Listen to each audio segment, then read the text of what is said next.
hell are the 49ers doing to their offensive line, Rob? I don't know, because you've got 4 out of 5 positions where there are major, major question marks. Trent Williams at left tackle, great. Love it. Awesome. You can't do any better. Yep. Laken Tomlinson is gone. Yep. I don't know who's playing left guard. Alex Mack is 37 years old. We think he's coming back, but even if he comes back, okay. Hasn't been confirmed. Good. Hasn't been confirmed. The last time Lynch spoke publicly, he said he's leaning that direction, which means hasn't made up his mind. Right guard is who exactly? Daniel Brunskill? Probably one more year of Daniel Brunskill before he leaves. Yeah, probably one more year of the most, like the most bottom level starter you could have. Like, we're still at Daniel Brunskill. And then right tackle, Mike McGlinchey, maybe, although he's coming back from a major, major injury. And Tom Compton just went to Denver. So is this how you're setting up your potential future franchise quarterback for success? Or, God forbid, Jimmy Garoppolo, if he comes back next year, that's even worse then. You're going to have questions on 4 out of the 5 spots of the offensive line. The whole Shanahan offense orbits around the offensive line. Joe Staley told me all 5 linemen have to be in lockstep. If one guy takes a false step or a wrong step, it screws up the whole machine. And we don't know who's going to be in 4 out of the 5 spots. What's crazy to me is, like, when they're a lot on Twitter is like the whole contingent of Niner fans that believe everything the Niners are doing is smart. And they'll say things like, the team had 2 weaknesses last year. Cornerback, special teams, both were addressed. Why are you mad? They just created a new weakness at offensive line. Why? That's a fairly important position group. It directly impacts not only the quarterback, but the entire offense's ability to function. You're theoretically trying to transition to this major investment. I mean, you gave the Deshaun Watson package to this kid who played 1 year at North Dakota State. We all like him, but you want it to work, right? You want to look smart. And you're like, the way we're going to make this work is to hold on to Jimmy Garoppolo and his $27 million and get worse on the offensive line. Break. Well, who drew up that plan, man? Are you serious? And if they didn't have Jimmy Garoppolo, they could have afforded Laken Tomlinson. I know you don't want to spend all that money on Laken Tomlinson, but, like, you also don't want to downgrade for no freaking reason. Right? And Laken Tomlinson was one of the few guys that could actually stay on the field for the 49ers. That dude never missed time. It was unbelievable. But I want to go back and touch on something you said about Trey Lance, because think about that, right? He's going to be your guy now. Your offensive line is in shambles right now. Now, maybe they fix it. Maybe Aaron Banks is awesome and they're good, but that's pretty ballsy considering he couldn't even dress for most of last year. You've got new position coaches at every single position on offense. New quarterback coach, new running back coach, new offensive line coach, new receivers coach, new tight ends coach, every single one. And you're going to have Trey Lance looking over his shoulder at Jimmy Garoppolo the whole time. That's how you're setting up your guy for success, right? Like, make it make sense. You know, the defense on the Niners is always pretty solid. For the last 4 or 5 years, I mean, the defense is pretty set in stone. It's the strength of the team. And then but it should be the offense. I mean, Kyle, what is going on with your unit? The offensive line, you got one good player. You just overhauled the entire coaching staff and brought in a bunch of guys with no experience. You still haven't made the transition to Trey Lance. Like, what are you doing? And why is DeMeco Ryans outshining you? Explain that. First he was solid, now it's DeMeco, man. What the hell is that? Kyle couldn't go to the combine because he had to teach the scheme to the coaching staff. Good think about that. Again, that's how you're setting up your guy for success. Your quarterback coach is Brian Greasy. He wasn't even a good Monday Night Football analyst. Like, I don't understand reaching the NFC Championship game and then acting like this. They're acting like the team that was 3-5, not the team that went to the NFC Championship game. They're not acting like a team that really believes they were 2 or 3 plays away. They're acting like the team was like, well, you know what? A lot of things broke our way last year. This is different. You know, maybe we should bide our time. Like, really? Really? I wrote on NinersNation.com yesterday, like, what, please, someone tell me the scenario. And maybe your audience is smarter than my audience, Grant, but tell me the scenario where the 49ers have handled this right, where their 49ers are batting 1,000. Because, like, I really can't see it. I don't know what it is.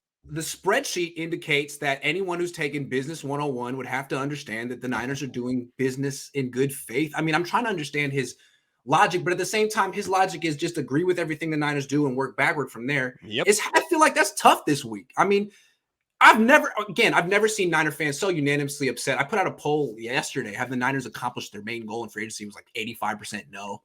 I mean, take it however you want to take it, whatever their main goal is. But like, how do you defend this? I mean, John Lynch isn't even defended. He's not like going on KMBR being like, I don't understand why people aren't praising me. Like, he's just underground right now. And he'll be like, give me a month. I'll talk before the draft. Maybe he has a few more weeks to do something. But honestly, if he just stops right now and he doesn't bring in a right tackle or a secondary edge rusher or another DB, like, he's going to be the least popular man in 49er world. Like, he needs to make some big moves to get the fans back on his side because they're really angry with him right now. And it's like, what are you saying? You're going to hit on all of your draft picks? Because you really haven't gotten the early ones right in this regime's tenure. Like, they've actually done the hard part, which is hitting later on, which is crazy. But like, you're putting a lot of pressure on your draft if you've got to find 2-3 starters. If you get 2-3 starters out of one draft, you've had an amazing draft. And that's kind of what the 49ers need. They need the edge rusher opposite Bosa, like you said. You need somebody at right guard, maybe right tackle, maybe center. Like, damn, strong safety. Who's the strong safety? Is it going to be George Odom? Is it going to be Talanoa? Oh, God. Talanoa, he runs a 4.65. That's Fred Warner speed. How are you going to put Fred Warner single? I don't understand how you get someone that slow to play safety in the NFL. I'm sorry. I don't get that. If he didn't know Troy Polamalu, he wouldn't even be in the league. That's weird to me. There's a role for him. Like, he can be a situational special teams role. If you want to, in running situations, if you want to put him closer to the line of scrimmage, okay, I could see it. But to just chuck him back there and be like, you're good, man. You and Jimmy, you got it. Like, no. Weird. RJSF2293 says, Jimmy's still in the Niners makes me nauseous. This Niners front office should be ashamed of themselves. Jimmy's the weakest link on this team. Sorry. Hey, John, you see how the Niners fan feel right now. There's really nothing I can do. You'd have to pay me. I know some people like to have your back for free. You'd have to pay me $3 million to have your back right now. What do you say? $3 million. Non-guaranteed. I don't know how you justify. Like, if I was going to say, let me try and be John Lynch and justify this, my only you can't do it without throwing shade at Trey Lance. That's the only way to do it and justify it, really. Yeah, you have to be like, look, I can't say this publicly, but like, Lance, we have a lot of misgivings about Lance, and we never really wanted to try. Like, it was all bullshit. We never really wanted to trade Jimmy. Like, I don't believe that. I don't believe that. I think they thought they could trade him. I think they thought they had an offer. I think they thought they could make it better. I think they played themselves harder than teams usually play themselves in the NFL. I think it's kind of spectacular what they did in a sense. It's historic. It'll be studied in the future what not to do. It will be studied. John says Trey Lance will win the Niners over 11 games guarantee with all the skills he brings along with Debo, Kittles, Brandon, and Mitchell.